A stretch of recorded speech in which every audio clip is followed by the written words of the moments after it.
भगवान की जय हो। यहाँ नारद जी कहते हैं कि महाराज संत कृपा से मैं दासी का पुत्र नारद बन सकता हूँ।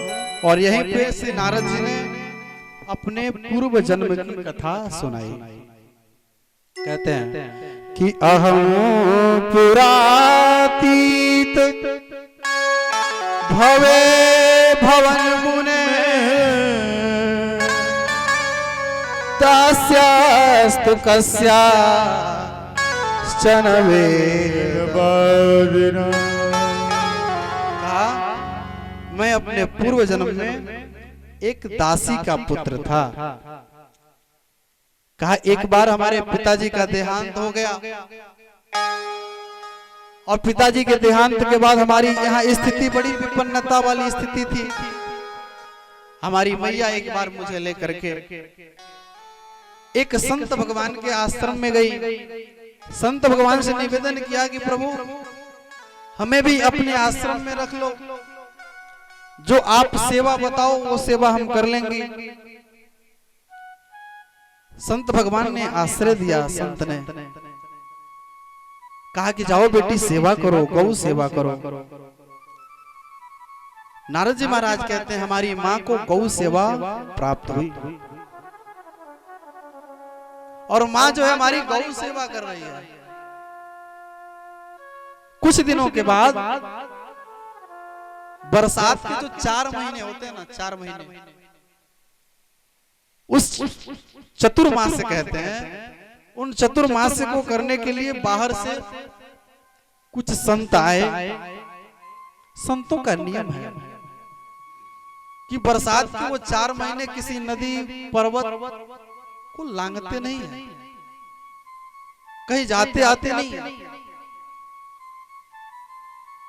बाहर से कुछ संत आए और वो संत वहां रोज भजन करते हैं, तपस्या करते हैं। नारद जी महाराज करते हैं मैं ठहरा नन्हा सा बालक अपने मैया के आंचल पकड़ करके मैं पीछे पीछे घूमता। एक दिन मुझे बड़े जोर से भूख लगी। दोपहर का समय हो गया।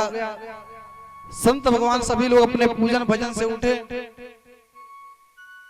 12 बजे सभी संत प्रसाद पा रहे हैं। जब संत प्रसाद पाल गए मेरे अंदर इतनी भूख बढ़ गई, मुझे सहन नहीं हुआ और संतों के पत्तल से जो जूठे प्रसाद था, जूठा एक पत्तल में लेकर के बिन बिन के मैं पाने लगा। तो संतों ने देखा, कहा इसने तो संतों के जूठन प्रसाद को ग्रहण किया है। तो उच्छिष्टलेपन ननुमोदितो द्विजै। शास्त्रों में संतों के जूठन प्रसाद की विशेष महत्ता बताई है। स्तद्धर्म एवात्म रुचि प्रजाय। संतों ने देखा, कहा कि इसने तो संत का जूठन प्रसाद पाया है। उस दिन से सभी संत जो है हमसे प्रेम करने लगे, दुलार करने लगे और नित्य हम अब जो है संतों की सेवा हम करने लगे। बरसात के जब 4 महीने व्यतीत हुए, जब संत भगवान अपने अपने घर को जाने लगे, अपने अपने आश्रम की ओर जाने लगे, तो हमने कहा कि महाराज आपके बगैर हम नहीं रह पाएंगे, आप हमें भी साथ में लेकर ले चलो। मैया को पता नहीं कैसे पता चला। मैया आकर कहती है हमारे बेटा को ले नहीं जाना, अगर हमारे पुत्र को ले गए तो मैं नहीं रह पाऊंगी। बेटा कहता है कि नहीं ले चलो और मैया कहती है कि नहीं ले जाना। अब संत दुविधा में पड़ गए। कहा कि क्या करना चाहिए। तब कहा कि बेटा माँ जो है जीवन की प्रथम गुरु होती है। पहले माँ की सेवा करो और माँ का जब शरीर शांत हो तब जो है संतों की आज्ञा लेकर के तुम वन में आओ और तब तुम तपस्या करना। घर में माता पिता की सेवा तो की नहीं और बाहर चले हैं तीर्थ यात्रा करने। सबसे बड़े तीर्थ यात्रा तो माई बाप है भाई। उनके तो बड़ा तीर्थ इस संसार में और कुछ नहीं हो सकता। संतों ने समझाया और एक मंत्र प्रदान किया, कहा इस मंत्र का जप करना बेटा।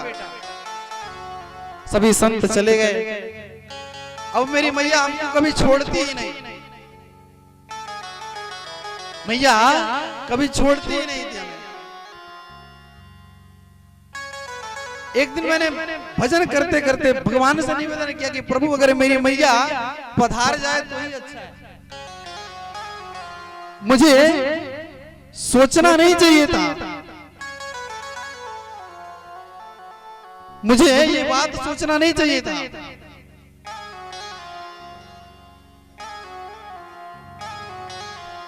लेकिन मैंने ये सोच लिया।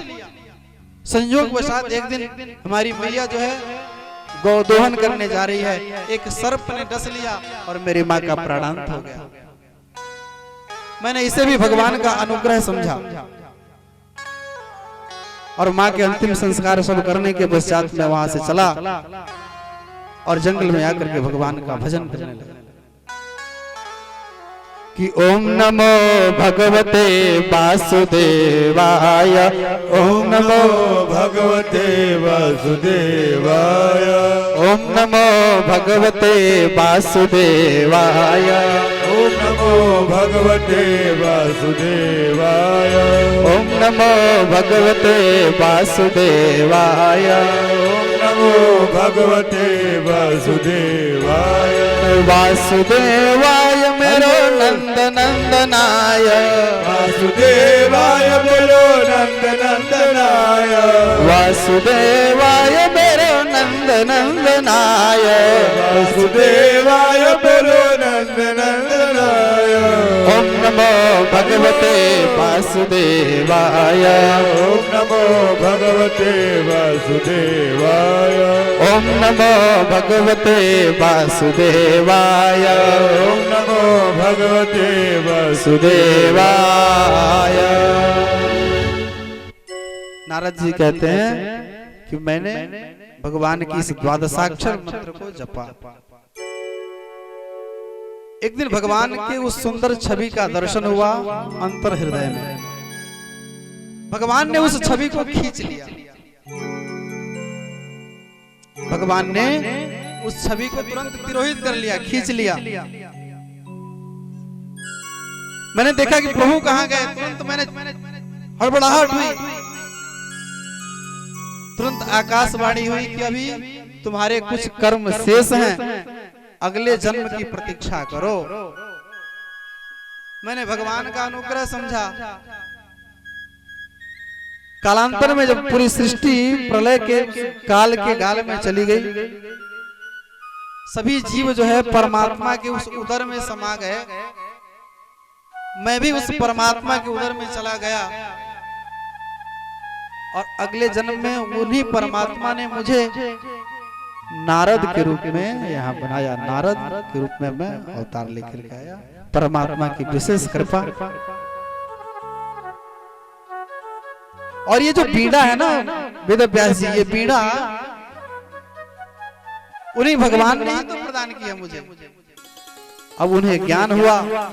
अब श्री वेद व्यास जी महाराज भागवत गाने लगे और श्री गणेश जी लिखने लगे और देखते ही देखते दिव्य 18,000 श्लोकों का एक दिव्य ग्रंथ बन करके तैयार हो गया।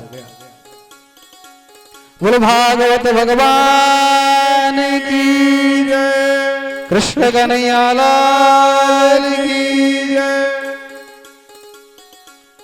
अब यहाँ भागवत की रचना हुई। भगवान सुखदेव को बुला करके श्री वेद व्यास जी ने भागवत सांगोपांग विधि से अध्ययन कराया। अब यहाँ कथा अपने अलग मोड़ पर। अब हम लोग कथा को लेकर के यदा मृधे को रव सृंजयाना वीरे स्वथो वीरगतिं गतेषु। उस महाभारत के युद्ध में कौरव और पांडव पक्ष के अनेकानेक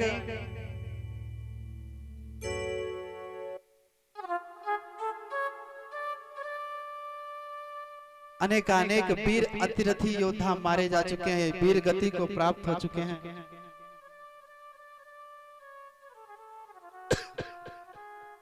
दुर्योधन भी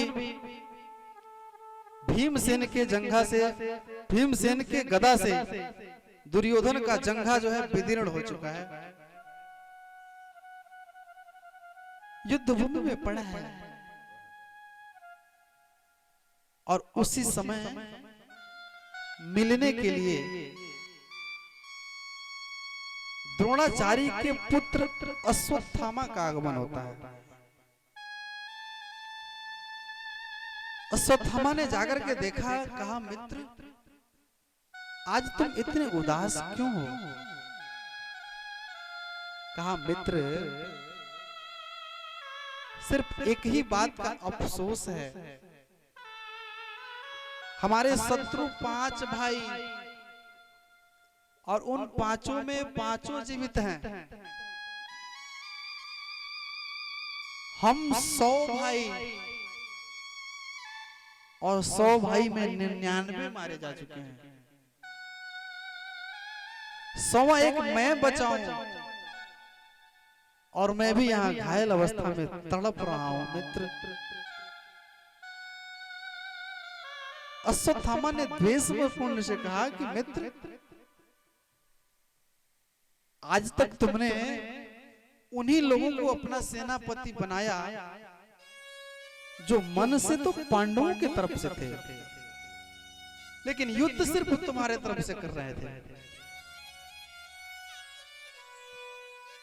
चाहे वो हमारे पिता द्रोणाचार्य जी हो,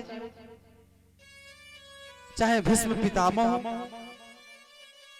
चाहे अतिरथी वीर कर्ण हो, दुर्योधन ने पूछा कि मित्र अब क्या हो सकता है? कहा कि तुम एक बार मुझे सेनापति बना करके देखो।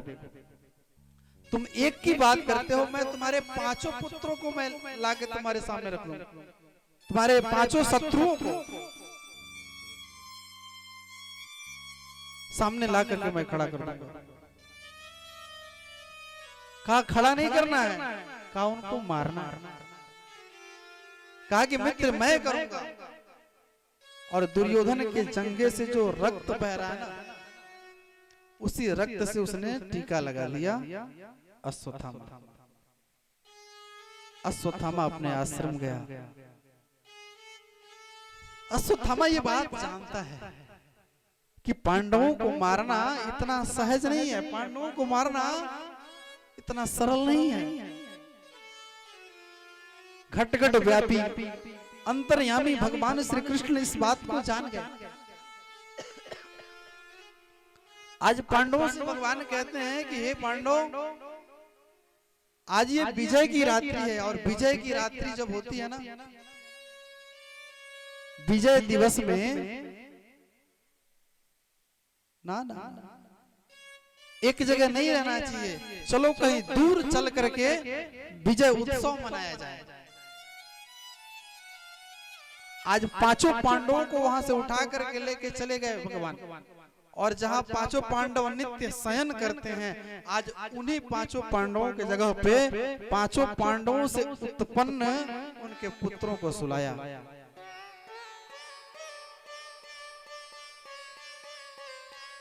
उन पुत्रों को सुला दिया।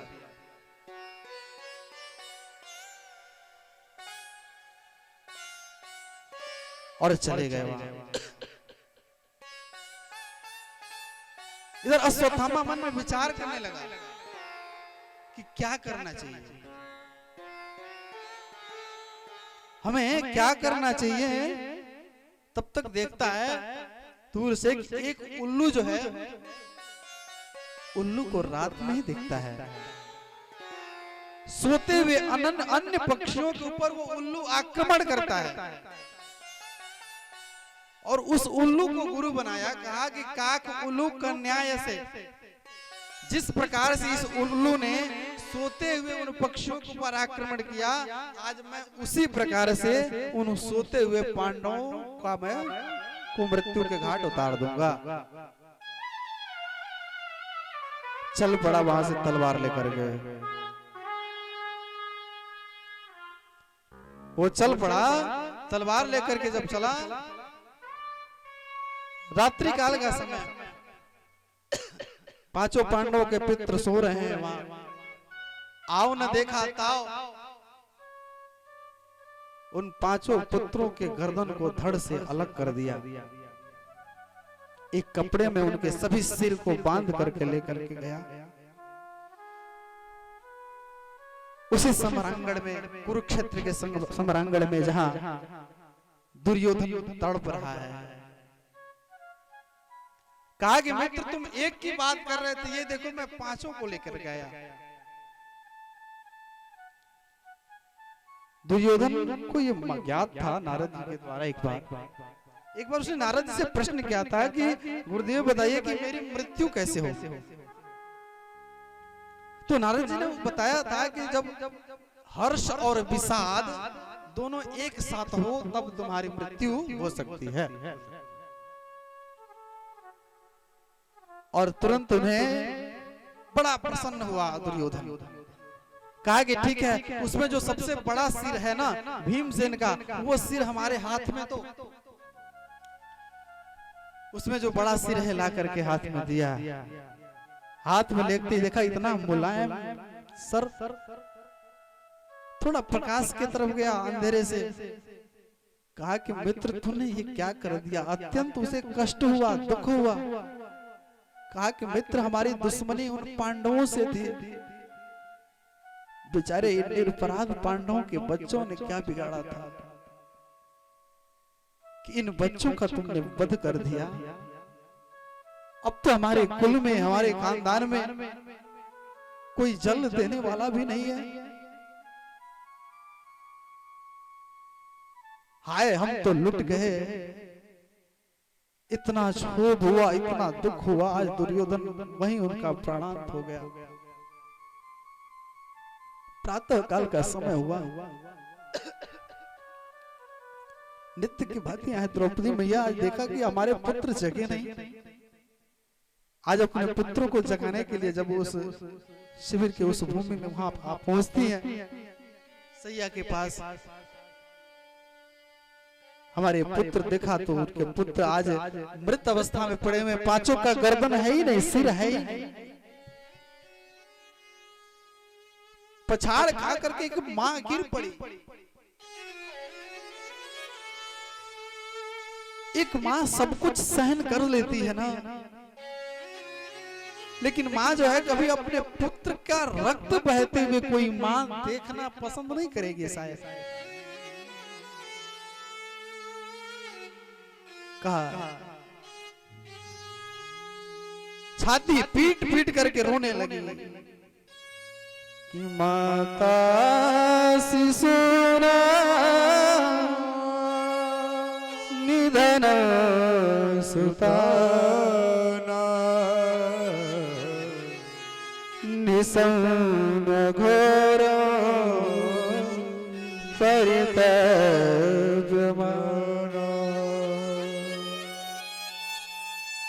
तदारुदत्वास्प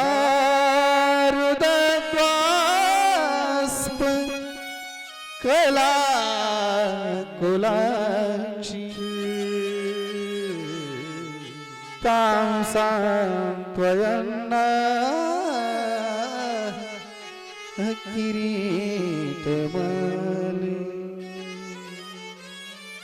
आज वो पछाड़ का के रोती है, अपने हाथों से अपने मुक्के से सीने पे बार बार मारती है, रोती है कि मैंने किसी का क्या बिगाड़ा कि आज हमारे सामने हमारे पुत्रों का शव है ऐसे छत भितत अवस्था में। ऐसी परिस्थिति आने से पहले मैं मृत्यु को प्राप्त क्यों नहीं हो गई। ऐसी विपन्न, ऐसी स्थिति कौन मां अपने जीवन काल में देखना पसंद करेगी। आज मानो नगर के सभी नर नारी वहां सब इकट्ठे हैं, सब एक ही बात कह रहे हैं कि इन बेचारे निरपराध बच्चों ने क्या बिगाड़ा, इनका वध किसी ने क्यों किया। ऐसा नहीं होना चाहिए।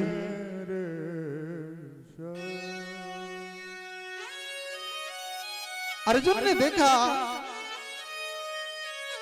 कहा कि जब तक मैं तुम्हारे पुत्र के हंतारे हत्यारे को मृत्यु दंड जब तक नहीं दूंगा तब तक मैं चैन सर के नहीं बैठूंगा।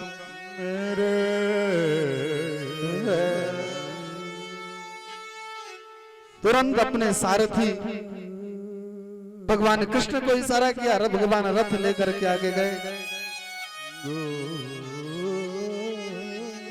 अश्वत्थामा की ओर बढ़े, अश्वत्थामा के आश्रम की ओर। अश्वत्थामा ने आओ न देखा ताओ, कहा कि तो अर्जुन आ रहा है, और तुरंत उसने ब्रह्मास्त्र का अनुसंधान कर दिया। अश्वत्थामा जो है ब्रह्मास्त्र चलाना जानता है, लेकिन ब्रह्मास्त्र को अपने में वापस खींचना नहीं जानता। ब्रह्मास्त्र को देख करके आज डर गए अर्जुन। भगवान ने कहा कि अर्जुन, कभी कभी लोहे से लोहे को काटा जा सकता है, तो तुम भी ब्रह्मास्त्र का अनुसंधान करो। और यहाँ अर्जुन ने भी ब्रह्मास्त्र चलाया, दोनों ब्रह्मास्त्र टकराए और शांत हो गए, और ब्रह्मास्त्र को वापस खींच लिया। तुरंत गए और अश्वत्थामा को पकड़ करके ला करके बांध करके रथ में ला करके पटक दिया, और सीधे ला करके सीधे उसी नगर में उसी सभा के मध्य आकर के खड़े हो गए। चारों तरफ से एक ही आवाज, इसे मारो, इसे छोड़ना नहीं, इसे मारो, इसे मारो।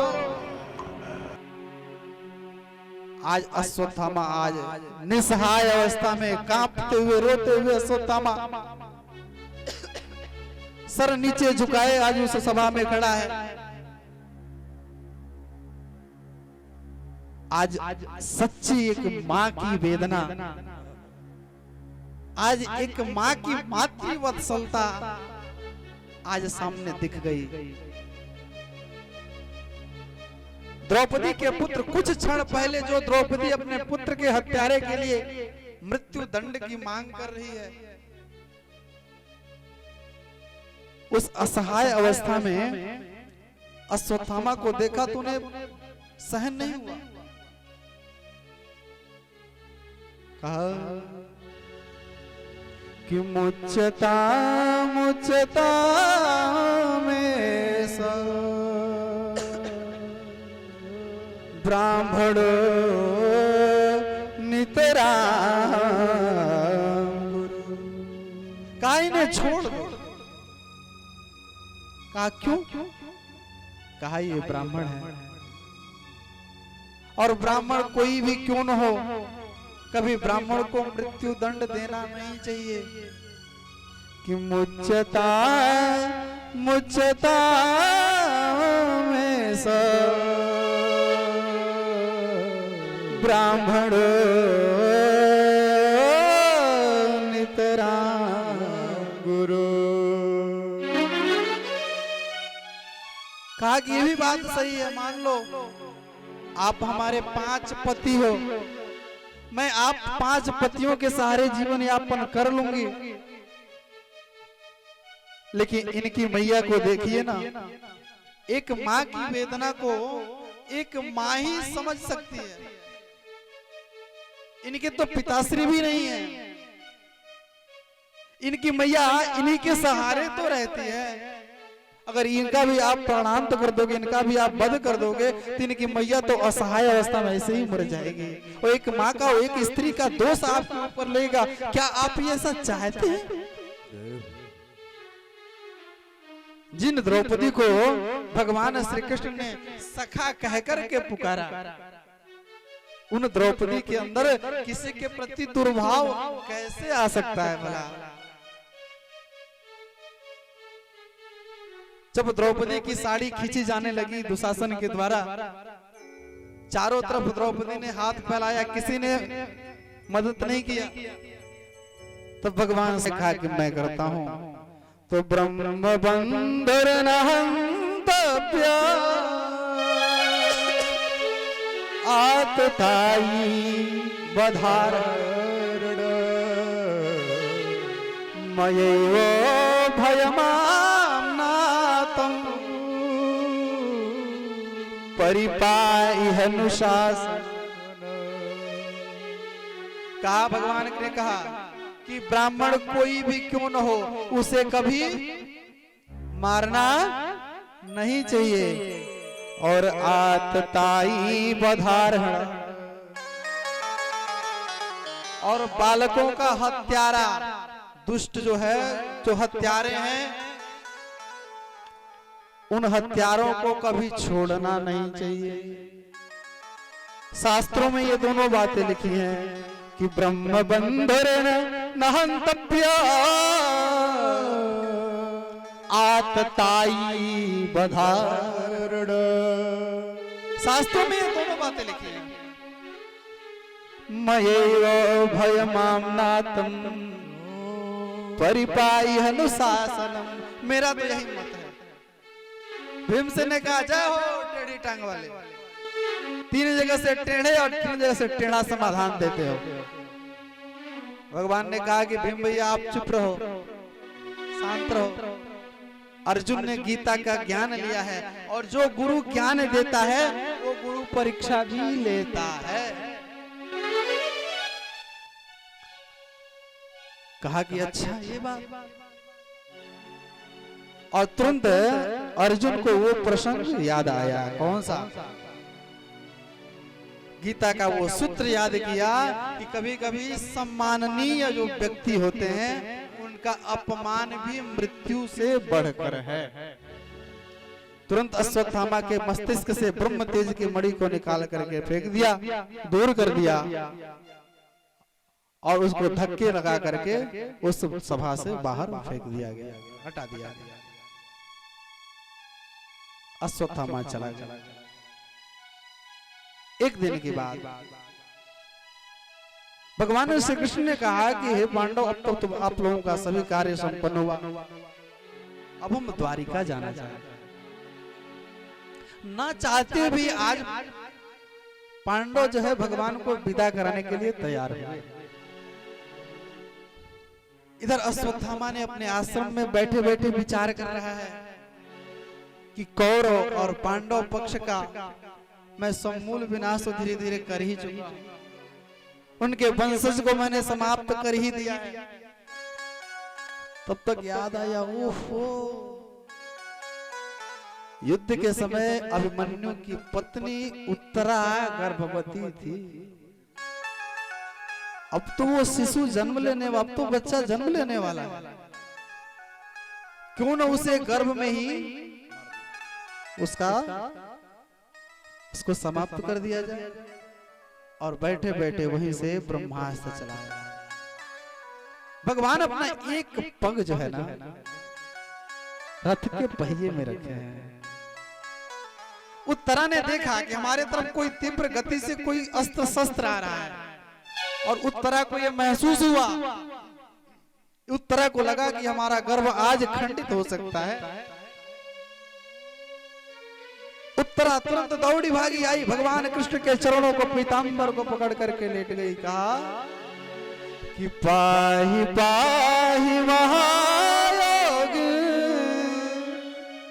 देव देव जगतपते नान्यम तद्भयं पश्य यत्र मृत्युः परस्पर। का हे प्रभु, ये जो ब्रह्मास्त्र आ रहा है ये मुझे भले ही समाप्त कर दे हे प्रभु, लेकिन मेरे गर्भ के अंदर जो शिशु है आप हे प्रभु उसको बचा लीजिए। हे करुणा निधान, आप इस शिशु की रक्षा करिए और यहीं से 9 श्लोक में गर्भ रक्षा स्तुति की यहाँ उत्तराने। ऐसी मान्यता है कि जिन माताओं का गर्भ बारंबार अगर खंडित हो जाता है तो इन्हीं भागवत के 9 श्लोकों को लिख करके ताम्रपत्र कुछ में चड़ी बना करके पहना देने से ये संकट दूर हो जाता है। कि अभी द्रवती मामी सा, हे ईश्वर मेरा प्राणांत हो जाए चलेगा, लेकिन इस शिशु को बचाओ प्रभु। भगवान ने एक क्षण देखा और तुरंत उनकी आंखों से अश्रुपात हुआ। कहा कि जिस शिशु ने अभी संसार को देखा तक नहीं, उसकी शत्रुता किसी से भला कैसे हो सकती है। भगवान एक स्वरूप से गर्भ में ही प्रवेश करें और एक स्वरूप से बाहर चक्र सुदर्शन को लगा दिया। कहा कि बेटी अब तो अच्छा लग रहा है। कहा हाँ प्रभु। धीरे धीरे उस ब्रह्मास्त्र के तेज को शांत, ब्रह्मास्त्र का तेज जो है शांत हुआ। कहा बेटी अब तो ठीक है। कहा अब ठीक है। इस दृश्य को और कोई समझ नहीं पाया सिवा कुंती मैया। भगवान ने कहा कि अब हम चलते हैं। कहा कि कुंती मैया ने कहा कि बेटा रुक जाओ। कहा कि आज मैं तुमको प्रणाम करती हूं। कहा कि बुआ जी हैं और भतीजे को प्रणाम। कहा कि नहीं, अपने भतीजे को प्रणाम नहीं कर रहे हो। कहा किसको प्रणाम। कहा कि नमस्ये पुरुषं त्वाद्य ईश्वरः प्रकृते परम। मैं उस प्रकृति और प्रपंच से सर्वथा परे है उस परमात्मा को मैं वंदन करती हूँ। कहा से अलक्ष्यम सर्वभूतानां, वो परमात्मा हम सभी जीवों के अंदर अंतर बहिर अवस्थित, वो अंदर और बाहर दोनों रूपों में विराजमान है। वो परमात्मा हाथी के गले में बंधा हुआ घंटा और चींटी के पगों में पैरों में बंधी हुई उस घुंघरू की आवाज, दोनों की आवाज वो परमात्मा एक समान सुनता है। कृष्णाय वासुदेवाय देवकी नंदनाय च नंद गोप कुमाराय गोविंदाय नमो नमः। का उस गोविंद को प्रणाम है। भगवान ने कहा कि जब आप भगवान मान ही चुकी हैं तो भगवान को प्रणाम आपने कर ही दिया तो भगवान से कुछ मांग लीजिए। तो कुंती मैया ने क्या नहीं चाहिए पहले कह दिया कि हमको कुछ नहीं चाहिए। कहा कि प्रभु अगर आप देना ही चाहते हैं तो हमको एक ही चीज दे दीजिए। कहा क्या। कहा विपदा संतना सस्वद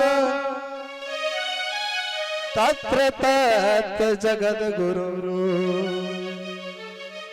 अभवतो दर्शनो यस्या अपुनर्भव दर्शन। काहे प्रभु अगर आप देना ही चाहते हो तो हमें विपत्ति दे दो।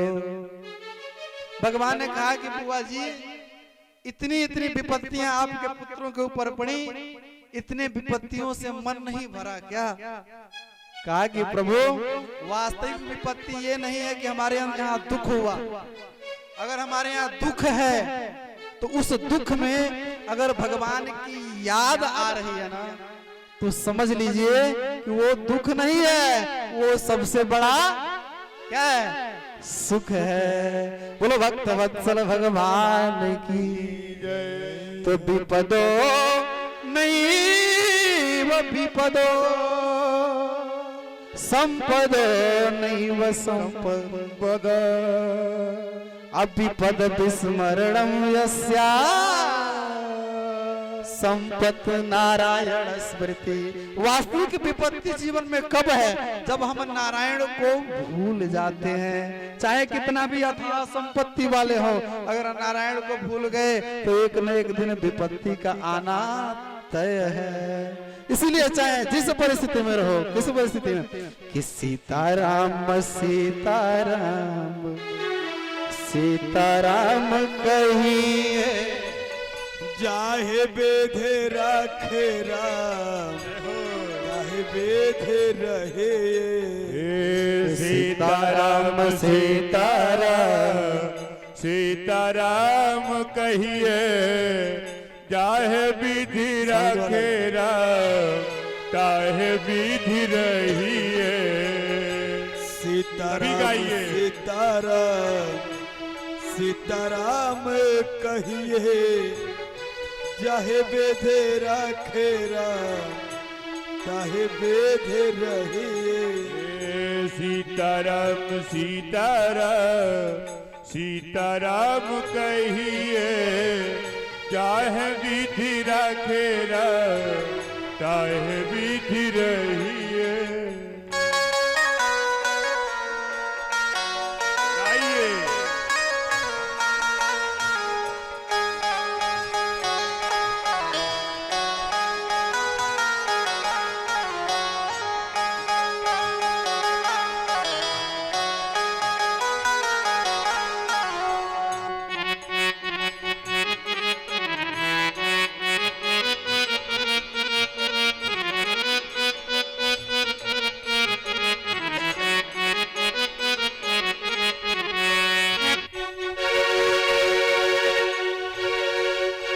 में हो राम नाम, राम सेवा हाथ में। मुख में हो राम नाम, राम सेवा हाथ में। तू अकेला नहीं प्यारी, राम तेरे साथ में। तू अकेला नहीं प्यारे, राम तेरे साथ में। विधि का विधान जान, हानि लाभ सही, विधि का विधान जान, हानि लाभ सही। जाहि विधि राखे राम, ताहि विधि रहिए। जाहे विधि राखे राम, ताहे विधि रहिए। सीताराम सीताराम सीताराम कहिए, जाहि विधि राखे राम, ताहि विधि रहिए। सीताराम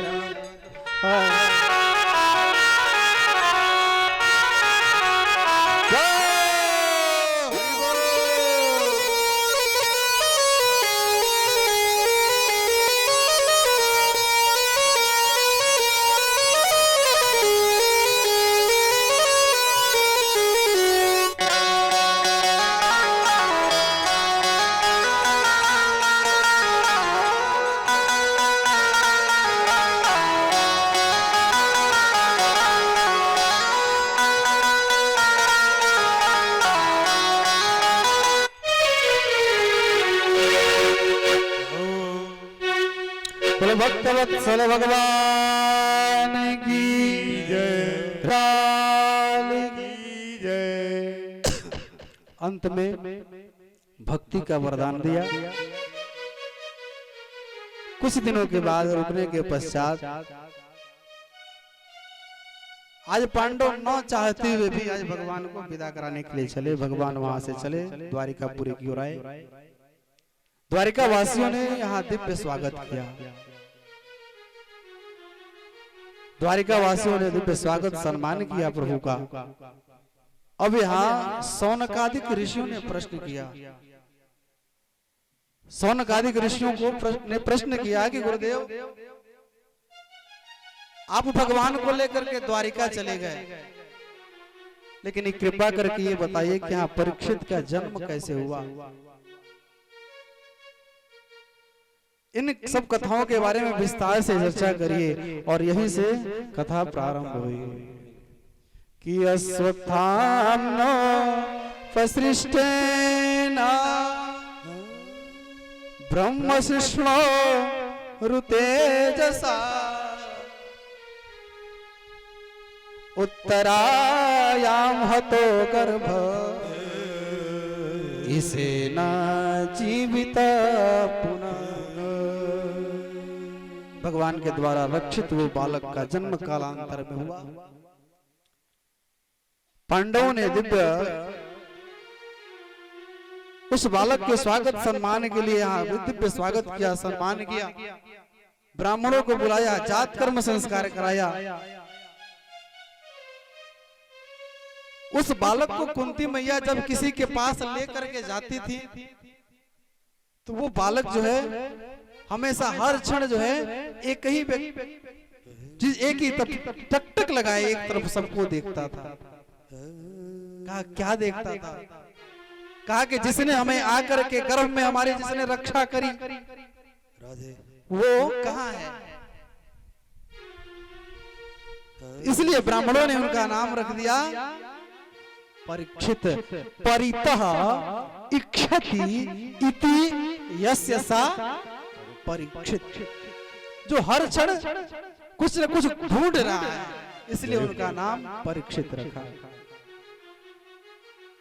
भगवान कृष्ण को पता चला, भगवान भी आए हैं वहां, और जैसे ही कुंती मैया ने भगवान के गोद में उस बालक को दिया, वो बालक खिलखिला उठा, अरे यही तो है।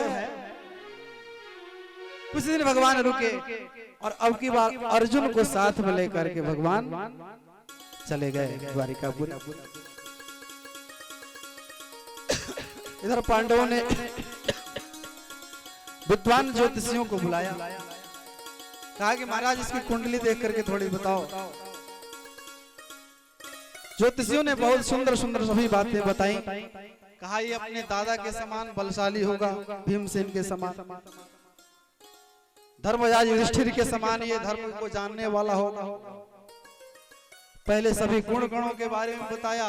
कहा कि इसके बाद में बताया कि इसकी तो अकाल मृत्यु निश्चित है, वो भी सर्प के डसने से। पांडव घबराए, कहा कि अकाल मृत्यु, खैर मृत्यु तो सबकी निश्चित है, लेकिन अकाल मृत्यु हो ये तो थोड़ा सा अच्छा नहीं लग रहा। लेकिन यहाँ ब्राह्मणों ने कहा कि इसके अंत समय में किसी दिव्य संत का सानिध्य प्राप्त होगा और उसी प्रभाव से इसकी मृत्यु भी मंगलमय हो जाएगी। पांडव प्रसन्न हो गए, ब्राह्मणों को विदा किया, दक्षिणादान देकर के धीरे धीरे वो बालक बढ़ते चले गए, उम्र बढ़ती गई धीरे धीरे। एक बार विदुर देव जी आए और धृतराष्ट्र और गांधारी के सामने ऐसे कटु वचन कहे कि महाराज कि भीमा पवर्जितम पिंडम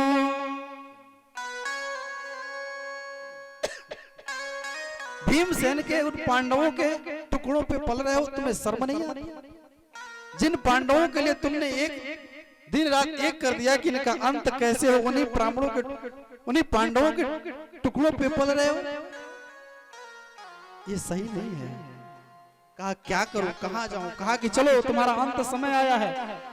और रातों रात विदुर देव जी ने उन धृतराष्ट्र और गांधारी को निकाल कर लेकर जंगल चले गए। प्रातः काल युधिष्ठिर जी आए, देखा काका काकी नहीं है, बहुत रोए। नारद जी ने आके समझाया कि उनका अंत समय आया है, वो चले गए जंगल में, वो तपस्या करने गए। इधर धीरे धीरे अर्जुन को द्वारिका गए 7 महीने हो गए। एक दिन अपने भाई के साथ भीमसेन से वार्ता कर रहे थे। कहा कि भीमसेन आज हमारे भाई को गए हुए 7 महीने हो गए कि गता सप्तधुना मासा भीमसेन तवानुज। आज 7 महीने हो गए, अभी तक कोई खबर कोई समाचार नहीं मिला द्वारिका का। जब मैं श्री ठाकुर जी के मंदिर में जाता हूं तो श्री ठाकुर जी की मूर्ति जो है ना शून्य विहीन है, शून्य दिखाई पड़ती है। नित्य नए अपशकुन होते जा रहे हैं, ऐसा ये सब संकेत सही नहीं लग रहा है। क्या किया जाए कि मां मंग सार में यो प्यार, कहीं कहीं सियार बोलते हैं तब भीरुवता, डर के स्वभाव में डर गया मैं, क्या करूं। देखा कि दूर से अर्जुन आ रहे हैं और अर्जुन के हाथ में गांडीव भी नहीं है। दौड़ करके गए, भाई को गले लगाया, भाई क्या हुआ, क्यों इतना शून्य हो, क्या तुमने किसी पराई स्त्री के साथ कोई व्यभिचार किया, कोई गलत किया, ऐसा शून्य तुम्हारा मुखमंडल कैसे। कहा कि नहीं भाई जी, हम सबके धन, हम सबके सर्वस्व भगवान कृष्ण जो है, हम सबको छोड़ करके परम धाम चले गए। ये बात जैसे ही यहाँ कुंती मैया सुनती है, तुरंत पछाड़ खा करके गिर पड़ी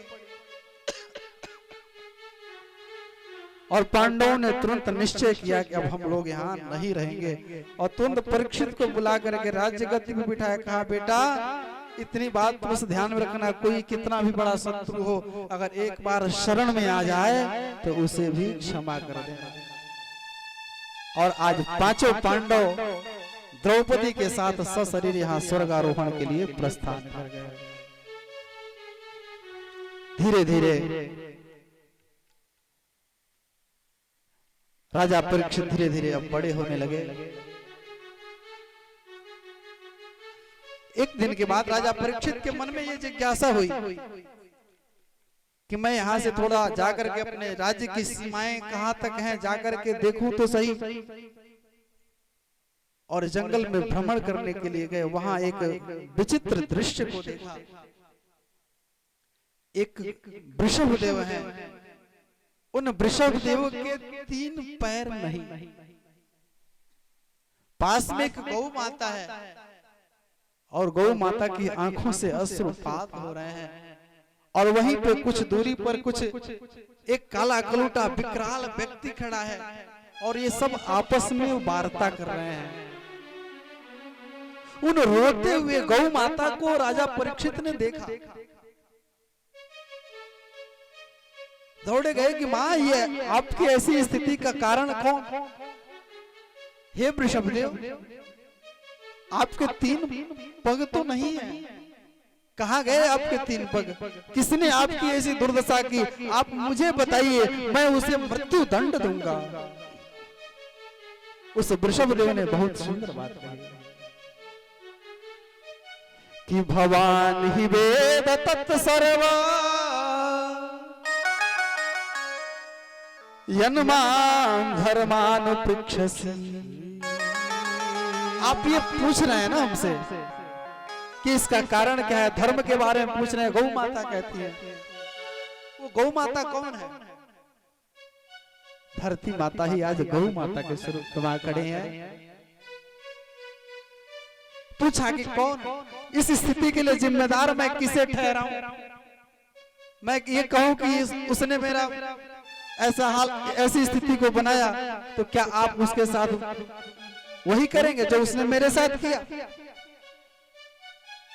कहा कोई किसी को सुख नहीं देता और कोई किसी को दुख नहीं देता है, सब अपने अपने कर्मों का भोग पाते हैं।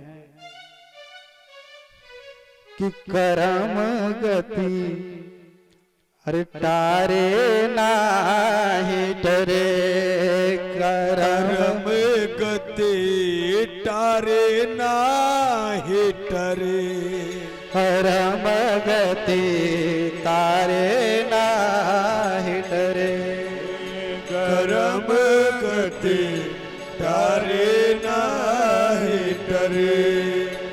सिया जी को हरण मरण दशरथ को, सिया जी को हरण मरण दशरथ को, सिया जी को हरण मरण दशरथ को, सिया जी को हरण मरण दशरथ को बन बन राम फिरे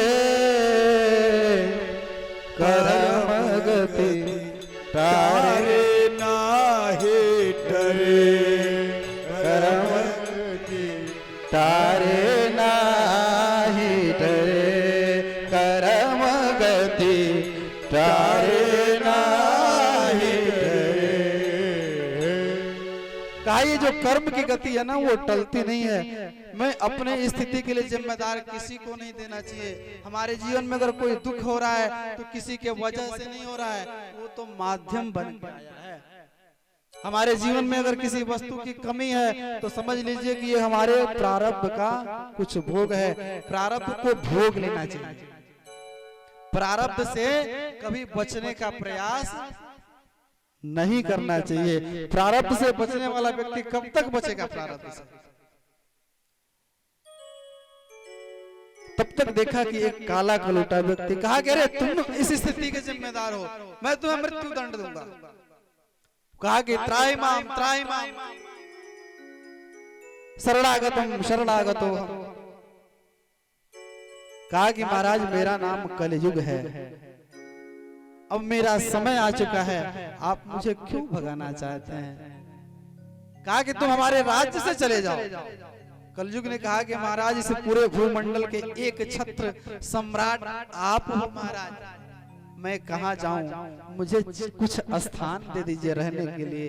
तो यहाँ राजा परीक्षित ने 4 स्थान बताए कि द्योतम पानम स्त्रिया सुना यत्रा धर्मश्चतुर्विधा पुनश्च याचमानाय जात रूप मदात प्रभु। कहा महाराज हमें 4 जगह स्थान पे 4 स्थान दिया। कहा कि जहां जुआ खेला जाता हो वहां जाके निवास करो। कहा कि द्योतम, कहा जो इस समय जुआ खेलते हैं वो कलयुग के पक्का भतीजा। कि द्योतम पानम, जिसने मदिरा पान किया, जो मदिरा पान करता है वहां जाकर के निवास करो। कहा वो कौन लगते हैं? कहा वो कलयुग के अपने सगे बेटा लगते हैं। कि द्योतम पानम स्त्रियः सुना, पराई स्त्रियों के साथ जहाँ गलत हो रहा हो वहां जाकर के निवास करो। कहा वो कौन है? कहा वो कलयुग के भाई है। सुना, जहाँ चोरी होती हो वहां जाकर के निवास करो। कहा कौन है? वो कलयुग के फूफा जी हैं, जो चोरी करते हैं कलयुग के फूफा जी हैं। यत्रा सुनो चतुर्विधा। कहा कि महाराज एक स्थान और दे दीजिए। 4 रूम दे दिए, 4 रूम तो बन गया, एक ड्राइंग रूम बन जाए, गेस्ट रूम, भाई कोई अतिथि आएगा उसके लिए कैसे? कहा जाओ मैं तुम्हें स्वर्ण में वास देता हूं, और तुरंत स्वर्ण में वास दिया। राजा परीक्षित वहां से चले आए। एक दिन उनके मन में हुआ कि चलो शिकार खेलने चलते हैं। कोषागार में गए। जो उनके दादा भीमसेन जब जरासंध का वध करके लेकर के उस मुकुट को लाए थे, वही मुकुट पहना, स्वर्ण जटित मुकुट, और उसी मुकुट को पहन करके आज राजा परीक्षित जंगल में शिकार खेलने गए। कलयुग ने देखा कि हो सबसे पहले राजा से ही प्रारंभ करे, इनकी बुद्धि इधर उधर करना प्रयास किया। आज कलयुग उसी स्वर्ण जटित मुकुट में आकर के बैठ गया। कहा शास्त्रों में एक बात और लिखी है, भगवान स्वयं कहते हैं उद्धव जी को उपदेश करते हुए, अर्जुन को उपदेश करते हुए कहते हैं भगवान कि धातुना अस्मि कांचन। हे उद्धव मैं धातु में सोना मैं हूं। और शास्त्रों में यह भी लिखा है कि पूजन और पाठ में जो है स्वर्ण अंगूठी पहननी चाहिए। कि जब पूजन पाठ में अंगूठी पहननी चाहिए, शास्त्रों में ये भी लिख दिया, और ये भी बाद में हो गया कि परीक्षित ने स्वर्ण में ही कलयुग को स्थान दे दिया। ये दोनों बातें कहाँ तक संभव है, कहा संभव कैसे है, तो वो बताते हैं। कहा कि आजकल जो है 1 नंबर की कमाई से कोई भी सोना पहनना मुश्किल है। कहा अन्न में महादोष, लेकिन जब उसी अन्न को ठाकुर जी के सामने निवेदित कर दी जाए तब वो अन्न प्रसाद बन जाता है, वो भोजन नहीं रहता, वो प्रसाद हो गया। कि तुम ही निवेदित भोजन करही, तुम ही निवेदित भोजन करही, तुम ही निवेदित भोजन करही, तुम ही निवेदित भोजन करही। प्रभु प्रसाद पट भूषण धरही, प्रभु भूषण भूषण धरही, तुम ही निवेदित भोजन करही, तुम ही निवेदित भोजन करही। कहा जो वस्तु ठाकुर जी को अर्पित कर दिया जाए, जो अंगूठी है उसको पहले ठाकुर जी से स्पर्श कराइए, उसको पहन करके पूजन करिए, उस सोना में कोई दोष नहीं है। आज वो पाप की कमाई से राक्षस के सिर का मुकुट लाए थे, वही पहन के गए, तो आज कलयुग उसमें वास कर गया। राजा परीक्षित को बहुत जोर से प्यास लगी, साथियों का, सैनिकों का साथ छूट गया। जंगल में जाके इधर देखा एक आश्रम है, कहा कि यहीं जल कुछ मिल जाए, पानी मिल जाए, कुछ क्षुधा निवृत्ति हो। जाकर के देखा तो एक महाराज जी हैं, शमीक मुनि, समाधि अवस्था में बैठे हैं। कहा कि महाराज पानी पिलाओ। महाराज जी तो गहरे अंतर मन की अवस्था में है, परीक्षित जी की आवाज को नहीं सुनी। उन्हें क्रोध आया कि मैं इस राज्य का एक छत्र सम्राट, और आज ये महाराज जी जल नहीं पिला रहे मुझे, बहाना करके बैठे हुए हैं। और तुरंत सामने एक मरा हुआ सर्प है, धनुष कोटि से उस सर्प को उठाया और ले जाकर के महाराज जी के गले में डाल दिया, वहां से चले गए। कुछ ऋषि कुमारों ने इस दृश्य को देखा और जाकर के शमीक मुनि के पुत्र श्रृंगी ऋषि को जाके ये बात बताई। श्रृंगी ऋषि तुरंत कौशिकी नदी में प्रवेश करते हैं और हाथ में जल लेकर के एक भयंकर श्राप दे दिया कि इति लंघित मर्यादा तक्षकः सप्तमे हनि। जिसने इस मर्यादा का उल्लंघन किया है, मैं उसे श्राप देता हूं कि आज के बाद 7वें दिन जो है एक सर्प आएगा, तक्षक नाग, और डस लेगा और उसका प्राणांत हो जाएगा। दक्षति स्माकुलांगारा नोदितो में तदद्रुह। जिसने ऐसी मर्यादा का उल्लंघन किया उसे मृत्यु दंड निश्चित है। दौड़े भागे आए, पिताजी के सामने रोने लगे। कुछ देर के बाद जब शमीक जी की समाधि को कहा, बेटा क्यों रो रहे हो? कहा आपके गले में सर्प की माला। कहा ये बेटा मरा हुआ है, फेंक दिया।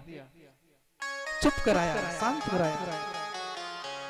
पास में कुछ ऋषि कुमारों ने बताया कि महाराज आपके पुत्र ने श्राप दे दिया है, यहाँ के राजा आए थे, आपके यहाँ प्यास लगी थी, जल मांग रहे थे, आप सुन नहीं पाए, वही क्रोध में आकर के यहाँ आपके गले में सर्प की माला पहनाए थे। और अपने पुत्र को शमीक जी ने बहुत डांटा, कहा कि बेटा तुमने बहुत बड़ी गलती कर दी, क्योंकि आज के बाद से परीक्षित जैसा राजा अब कभी प्रकट नहीं होगा। सब धर्म निरपेक्ष राजा होंगे, कोई धर्म को मानने वाला नहीं होगा। सबसे अधिक कुठाराघात अगर कहीं होगा तो सनातन धर्मों पे सबसे अधिक कुठाराघात आगे चल के सनातन संस्कृति के ऊपर होगा। अन्य धर्मों के बारे में लोग तो बहुत बड़ी बड़ी बातें करेंगे, लेकिन सबसे अधिक अगर कोई सनातन के बारे में एक शब्द कोई बोल दे तो वहां तलवारें उठ जाएंगी। ऐसी गलती तुमने बहुत बड़ी गलती करी बेटा, अब तो कुछ नहीं हो सकता। लेकिन चलो, एक ऋषि कुमार को भेजा, कहा जाकर के राजा को ये बात बता दो। राजा जैसे ही अपने राज्य में आए हैं, मुकुट जैसे ही उतारा, उन्हें ज्ञान हो गया, मैंने तो बहुत बड़ी गलती कर दी, और इस संता पर शरीर को एक क्षण के लिए नहीं रखना नहीं चाहिए। पीछे पीछे ऋषि कुमार भी आ गए, बताया कि महाराज आपको श्राप लगा है 7 दिन बाद मरने का। परीक्षित यहाँ प्रसन्न हो गए, उन्हें ये पता है कि 7 दिन बाद मरना है, और कौन व्यक्ति अपने मृत्यु को जान जाए वो और वो प्रसन्न हो जाए, कोई है? और परीक्षित जी ने ये ज्ञान हो गया, ये जान गए कि ओह, किसी को एक पल का ठिकाना नहीं है, किसी के लिए एक पल का ठिकाना नहीं है। लेकिन आज ऋषि कुमार ने हमें तो वरदान दे दिया कि जाओ तुम 7 दिन जीवित रहो, इसलिए वो प्रसन्न है। और इन 7 दिनों में मैं अपने मुक्ति का साधन शायद ढूंढ पाऊं, निकल पड़ो यहां से। और अपने पुत्र को राज्य गद्दी पर बिठाया, चल पड़े जंगल में। गंगा जी के किनारे सुखताल नाम का जगह मुजफ्फरनगर से 30 किलोमीटर की दूरी पर स्थित, वहां निर्जन वन ही वन है। गंगा जी की कलकल करती हुई गंगा के किनारे बैठ गए, आसन लगाया। संतों को पता चला, दिव्य संतों को, सभी संत आज उसी गंगा जी के किनारे सब पहुंचने लगे। संतों को एक साथ सिद्ध मुनिंद्र संतों को अपनी ओर आते देखा। परीक्षित जी ने कहा, ओहो, संत भगवान ने तो हमें श्राप नहीं दिया, हमें तो आशीर्वाद दिया है कि जाओ तुम्हारी मृत्यु मंगलमय होगी। संत अपना दुख प्रकट कर रहे हैं। कहा कि परीक्षित ने कहा कि महाराज आप दुख प्रकट ना करें, आप सिर्फ इतना ही बतावें कि मरने वाले जीव को क्या करना चाहिए। मरने वाले जीव को क्या करना चाहिए। अब सभी जो है अपने अपने अनुसार अपना अपना उपाय बता रहे हैं। भाई ये काम करो, मार केस टल जाएगा। सब अपना अपना प्रयोग बता रहे हैं, लेकिन कोई इन प्रश्नों का उत्तर नहीं बता रहा कि मरने वाले जीव को क्या करना चाहिए। कि म्रियमाणस्य सर्वथा, और उसी समय ये बस आपसी विचार चल ही रहे थे कि उसी समय एक दिव्य परम संत भगवान का आगमन हुआ। कौन? कि तत्रा भवद भगवान व्यास पुत्रो यदृच्छया गामट मानो न प्रेक्षा अलक्ष्य लिंगो निज लाभ तुष्टो वृतस्य बालैरवधूत अवधूत वेश, जिनके शरीर पे कोई वस्त्र नहीं है, दिशाएं ही मानो वस्त्र है। दिगंबर अवस्था में वो भगवान शुकदेव, सुंदर अलकावली, सुंदर कपोल, घुंघराले घुंघराले बाल, कैसे लगते हैं जैसे मानो कि तुम दृष्टि वरसम सुकुमार पाद। सूत जी कहते हैं ऐसा लगता है कि मानो 16 वर्ष के, 8 वर्ष के। कहा कि उस समय तो सुखदेव भगवान 16 वर्ष के थे, तो क्यों कहा 8 वर्ष? कहा ऐसे नहीं कहा कि तुम दृष्टि वरसम सुकुमार पाद। कहा दृष्टि 8 दूना 16। कहा कि 8 दूना क्यों कहा? कहा कि 16 वर्ष के बच्चों में विकार आ सकता है, 16 वर्ष के युवक में विकार आ सकता है, लेकिन 8 वर्ष के बच्चे में विकार तो शायद न आवे। इसीलिए कहा 8 8 16 तुम दृष्टि वरसा सुकुमार पाद। ऐसा सुंदर करो रुबावन सकपोल गात्रम। कैसे हैं कि दिगंबर वक्त्र विकीर्ण केशव, नंगे हैं, वस्त्र नहीं है शरीर पे, दिशाएं ही वस्त्र हैं, केस बिखरे हुए, घुंघरावली केस, घुंघरे घुंघरे। और जैसे ही भगवान सुखदेव को संतों ने देखा, सभी संत एक साथ साष्टांग लेट गए। कहा कि परीक्षित जो पूछना है पूछ लो, कि सबो दोहन मातृभी, जितनी देर में एक गाय दुही जाती है उतनी ही देर में तक वो भगवान सुखदेव एक जगह रुकते हैं, उसके बाद वो रुकते नहीं, चले जाते हैं। हे परीक्षित पूछ लो। तुरंत परीक्षित ने साष्टांग प्रणाम किया और तुरंत प्रश्न किया कि हे गुरुदेव कि म्रियमाणस्य सर्वथा, हे गुरुदेव कृपा करके एक प्रश्न का समाधान कर दीजिए कि मरने वाले जीव को क्या करना चाहिए। हे गुरुदेव आपका दर्शन मिल जाए, आपके नाम मात्र से जीव के जीवन में मुक्ति का केंद्र, मुक्ति का मार्ग खुल जाए, फिर भी आपका दर्शन मिल गया, चरोदक मिल गया, ये बहुत बड़ी बात है। लेकिन यही प्रश्न है कि म्रियमाणस्य सर्वथा, मरने वाले जीव को क्या करना चाहिए। और यहाँ दिव्य सुखदेव भगवान का पूजन किया और हमारे यजमान परिवार के द्वारा भगवान सुखदेव के स्वरूप में यहाँ पूजन करेंगे। और यहाँ भगवान सुखदेव ने कहा कि ठीक है, मरने वाले जीव को क्या करना चाहिए ये कब बताएंगे, तो कहा कि ये हम कल ठीक 7 बजे से बताएंगे। अब याद रखिएगा टॉपिक मिल चुका है।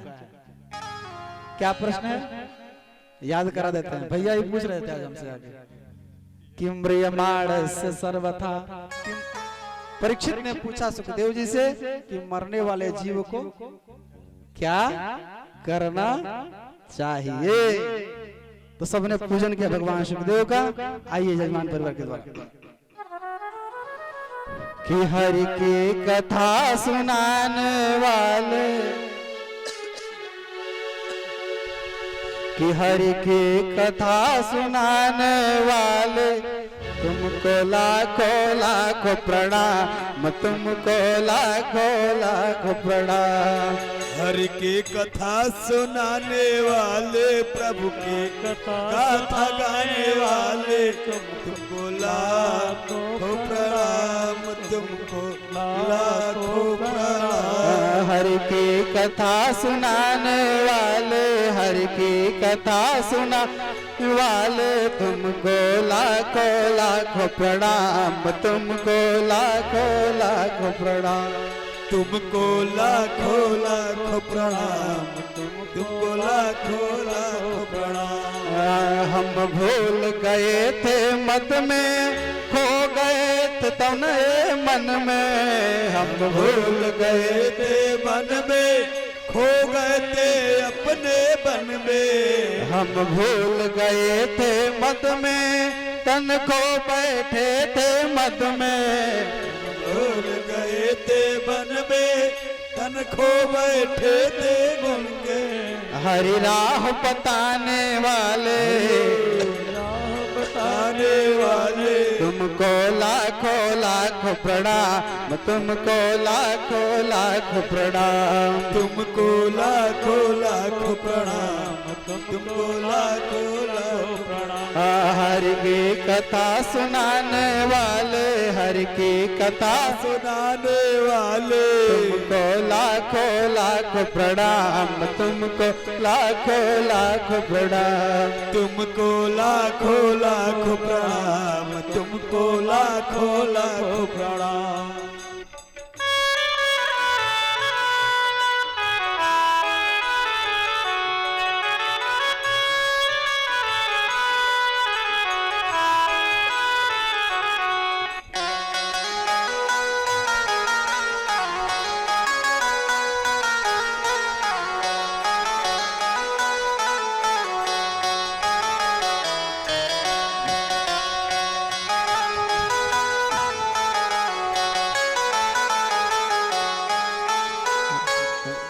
हम लेकर विष का प्याला जा रहे थे यम के गाला, हम लेके विष का प्याला जा रहे थे यम के प्याला, हम लेकर विष का प्याला जा रहे थे यम के गाला।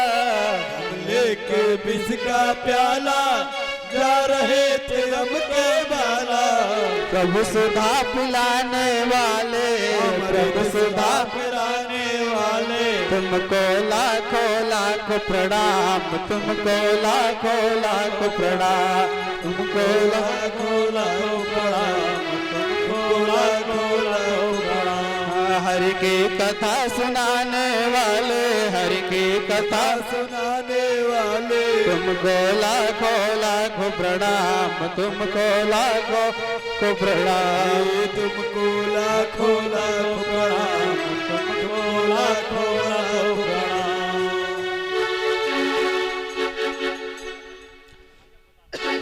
श्री भागवत भगवान की है आरती, पापियों पापियों को पाप से है तार दे। श्री भागवत भगवान की है आरती, पापियों को पाप से है तारती। ये अमर ग्रंथ, ये मुक्ति पंथ, ये पंचम वेद निराला, नव ज्योति जगाने वाला।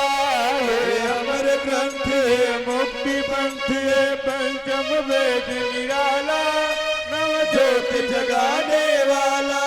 ये अमर ग्रंथ, ये मुक्ति पंथ, ये पंचम वेद निराला, नव ज्योति जगाने वाला। नव ज्योति जगाने वाला, नव ज्योति जगाने वाला। श्री राम यही हरि राम यही, हरि नाम यही, हरि नाम यही, जग के मंगल की आरती, पापियों को पाप से है तारती। श्री भागवत भगवान की है आरती, पापियों को पाप से है तारती।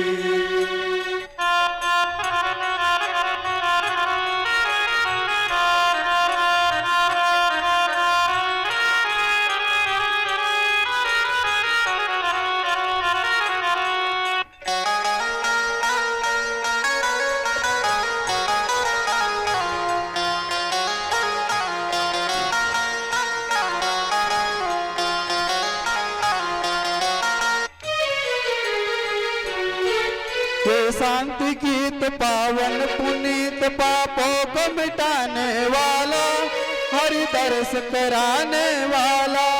ये शांत गीत पावन पुनीत, पापों को मिटाने वाला, हरि दर्श कराने वाला। ये शांति गीत पावन पुनीत, पापों को मिटाने वाला, हरि दर्श कराने वाला। हरि दर्श कराने वाला, प्रभु दर्श कराने वाला। ये सुख करनी, ये दुख हरणी, ये सुख करने, ये दुख हरणे, ये सुख करनी, ये दुख हरणी, ये सुख करने, ये दुख हरणे। श्री मधुसूदन की आरती, पापियों को पाप से तार दे। श्री भागवत भगवान की है आरती, पापियों को पाप से है तारती। सभी गाइए जय हो।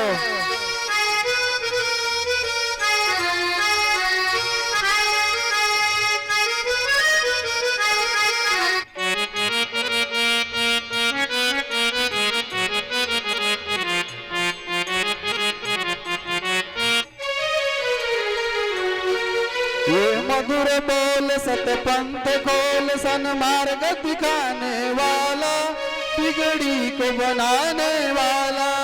ये मधुर बोल जगपंथ खोल, सन्मार्ग दिखाने वाला, बिगड़ी को बनाने वाला। ये मधुर बोल सतपंथ खोल, सन्मार्ग वाला, बिगड़ी को बनाने वाला। बिगड़ी को बनाने वाला, बिगड़ी को बनाने वाला। श्री राम यही घनश्याम यही, श्री राम यही घनश्याम यही, सीताराम यही राधे श्याम यही, सिया राम है घनश्याम है, सीताराम यही, भोलेनाथ यही, सीताराम है घनश्याम यही, प्रभु के महिमा की आरती, पापियों को पाप से है तारते से। भागवत भगवान की है आरती, पापियों को पाप से है तारती। कर्पूर गौरम करुणावतारम संसार सारम भुजगेन्द्रहारम, वसंतम हृदयारविंदे भवं भवानी सहितं नमामि। त्वमेव माता च पिता त्वमेव, त्वमेव बन्धो च सखा त्वमेव, त्वमेव विद्या द्रव्यं त्वमेव, त्वमेव सर्वं मम देव देव। भागवत भगवान की है आरती, पापियों को पाप से है तारते से। भागवत भगवान की है आरती, पापियों को पाप से है तारती से। भागवत भगवान की है आरती, पापियों को पाप से है तारते, पापियों को पाप से है तारती, पापियों को पाप से है। यानि कानि च पापानि जन्मान्तर्कितानि च तानि सर्वाणि नश्यन्तो प्रदक्षिणा पदे पदे। शीतले तु जगन्माता, शीतले तु जगत्पिता, शीतले तु जगद्धात्री, शीतलायै नमो नमः।